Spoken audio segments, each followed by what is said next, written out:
Адил мырза, сизди чакырдык элек. Сиз кандай карайсыз? Абдан жакшы маек болуп атат. Мен өзүм эколог катары, илимий адис катары азыр мындай орчундуу маселени биз айтып кеткен жокпуз да. Бул ысык ата сыныгы. Баарын билесиңер, ысык ата сыныгы илгертеден бар. Бул жалпысынан мындай айтканда 3000 метр ширина. Бул болсо 3000 метр, айтканда кадимкидей эле бос бөлтөк могу тоо бар го, ылдый кылып, анан кийин бул мындай кетет да, 3000 метр. Анан кийин бул болсо Совет доорунда эле изилденген, анан кийин ошону ширинасын 3000 метр деп белгилеген. Анан 2018-жылы туура айтасыз, жаңы сниптер кирген. Анан 2019-жылы эмне болду? Ошол негизи 3 зонага бөлүнөт да, ал болсочу опасный зона деп, мындай айтканда, бир жагына 500 метр, бир жагына 500 1000 метр, ал жерге эч нерсе салынбаш керек эле. Ал жерсе парковый зона деп коет. Анан кийин экинчи зона кетет, анан үчүнчү зона кетет да. Анан 2019-жылы ошо эки эсе кыскартылды ошо зоналарчы. Мурун мисалы 9 баллдан өйдө болбош керек, 8 балл болуп калды да. Анан кийин бул жерде 2 айыл турат, орто сай менен көкчар айылдар. Ал жерде эки кабаттан өйдө салынбаш керек эле, негизичи. Көп эле мында өзүңөр кыдырып көрсөңөр, 3 этаж үйлөр салып турат. Анан 90% трещина кеткен ал жергечи. Анткени разлом ал жылып турат. Каалайсыңбы, каалабайсыңбы? Кадимкидей бул сынык жарык мындай айткандачы. Бирок ошол эң эле опасный деген жерде, опасный биринчи зонада 100 үй салынып турат. Ал жерде парковый зона болуп, эч нерсе салынбаш керек эле. Бул биринчиден. Анан кийин видеолорду көрүп атабыз. Японияда салынган үйлөр кандай мына 9 балл болуп атса, 8 балл болуп атса деле чайып алып коюп үйлөр турат да. Үйлөр турат. Мына Турцияда 700 үй гүл менен чаң болуп сапырылып калды да. Сапырылып калды. Бул болсо Турция салган, билесиңерби, Москвада чоң бир мындай стадионбу, жана эме салган. Ала түрктөр салган нерсе алда да ошол жерде болгон да, мында сапырылып калган. Эмнеге булар түрктөр негизи жакшы салыш керек эле. Булар болсо цемент маркасы 600 маркага чейин, М600га чейин булар колдонот да, жакшы. Бизде анда окуялар бизде эле болуп атат. Азыр кайсы бир депутаттын дуалдары кулап атат, болуп атат. Авангард деген компанияда регели сынып кеткен, андай мында учурлар бизде көп эле болуп атат да, мындай айткандачы. Аны биз жашырбаш керек, ошондуктан эң мындай технадзор адис катары эң негизги сизге да суроо берет элем, уруксат этсеңиз. Эң туура, өлүмдү орунду жашырсаң өлүм ашкерелейт дейт. Баарына алдын ала биз даяр турушубуз керек экен, туурабы? Жашырбашыбыз керек. Суроо улайын, Талант мырза. Негизи колонна, жана колонна салып атпайбы, монолиттин колоннасына кайсы диаметрде арматура колдонуш керек? Ал эми этажнаска жарашат. 9 этаж үйдү алалы. 16дан баштап 18ге чейин кетет. Жооп бериңиз. Бияктан кичине тактап коеюн. Жана Схатинский жаракка деп атпайбызбы, тектонический жаракка депчи. Ал картаны илгери институт сейсмологии жасаган. Азыр айтып аткан 18-жылкы нормага дагы институт сейсмологияга заказ берип, академияда окуткан. Кайра жасап коебуз.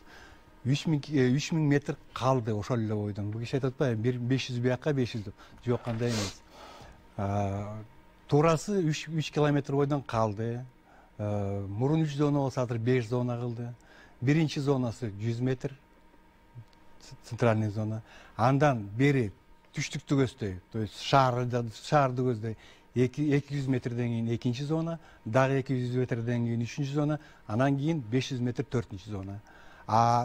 Сызык биринчи зонадан сам разлом. Ошондон өйдө тоону көздөй дагы 500 метр, бул 5-чи зона деп. Биринчи зонага чын эле эчтеке салганга болбойт. Бак дараккана отурганга болот. Экинчи зонага 1 этаж, 2 этаж салса болот. Үчүнчү зонага 3 этаж, 4 этаж салса болот. Төртүнчү зонага уже 9-10 этаж сала берсе болот. Азыр биздики кандай жайгашкан ошондо? Кандай жайгашып турат биздики ошондо? Биздики азыр айтып атпайбы, ушундай зона болуп туруп. Мисалы үчүн алганда азыр жанагы эмелер бар эмеспи? Орто сай айылы. Орто сай айылы ошол экинчи зонага кирген да. Ошо орто сай айылынын үстүнкү бети менен тоонун түбү менен биринчи зонага кетет. Адил мырза. Бул тактаганда ушундай болот да. Мынакей бул негизинде мына карта чыккан. Мынакей картасы бар. Бул нормада курулуш ченеминде кайсы зонада эмне салса болот, кандай конструкция салса болот, деген баары тең бар. Мен жана айтып аткан суроо арматура кандай, кайсы арматура салынат деген сурооңузда.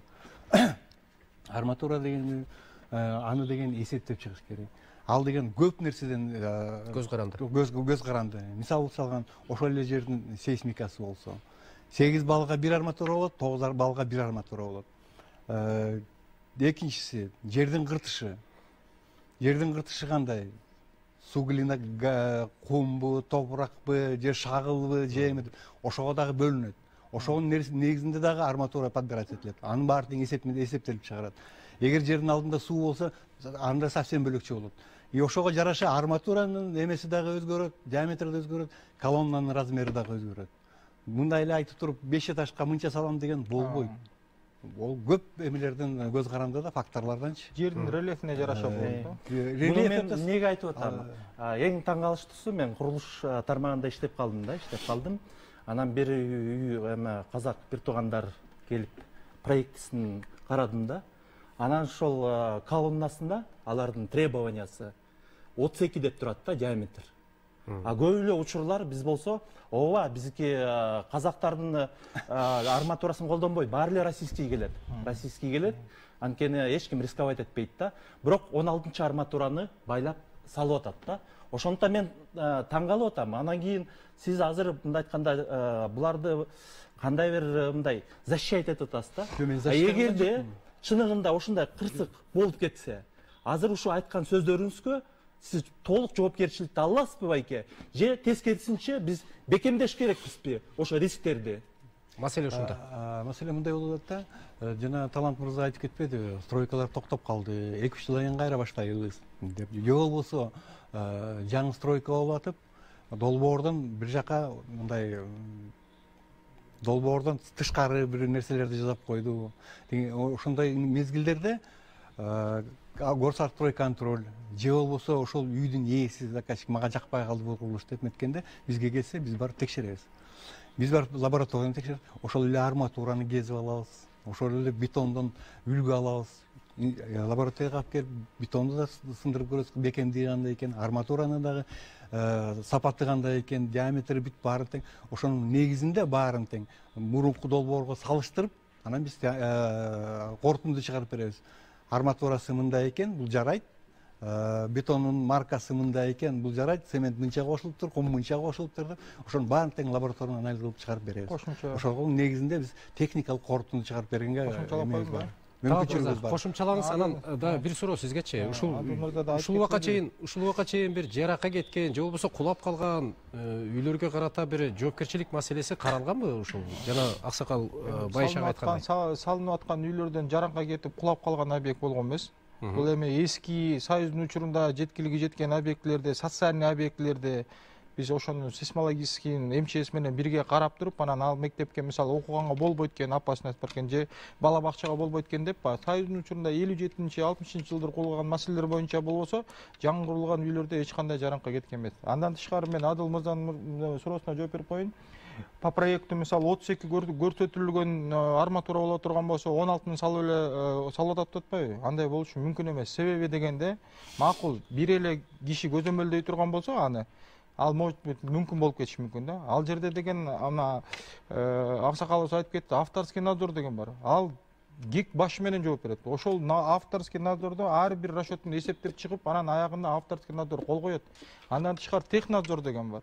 Технический надзор ал дагы карап туруп ошактан анан бир киши көрүп, экинчи киши көрбөй калыш деген бул невозможный нерсе да. Андан тышкары прораб деген бар. Булардын мисалы мындай айтканда жоопкерчиликтүү лицензиясы бар. Атайын Госстрой лицензия берет ошого. Прорабына дагы берет, технадзоруна дагы берет. Мындай айтканда частный нотариуссуң го, ошондой эле алар дагы жоопкерчиликти башы менен алышат, сертификатты, лицензияларын. Анан сиз Адыл мырза айткандай көзүн жумуп койсо, ал үчүн жооп берет мыйзам талаасында.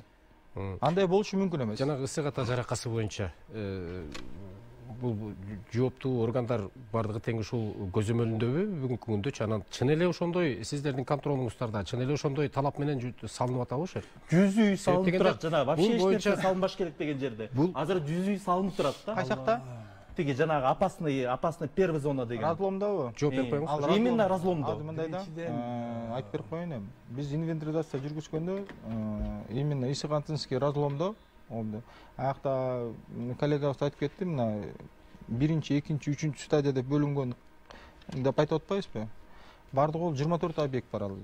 24 көп кабаттуу объект салынып жатат азыркы маалда. Бирок алардын дагы мисалы түшүндүрүп кетти го, жердин рельефине карата усиливать этилген, усиленный режим менен мындай айтканда спец заключение деп айтпадыкпы? Бир жерде бир арматура турган болсо, спец заключениеде 3 арматура деп усиленный ошол процесс менен кетип атат. Архитектура макулдук кагаздарын берип атат. Бүт кагаздар тиешелүү болгон үчүн уруксат кагаздарын алып атабыз.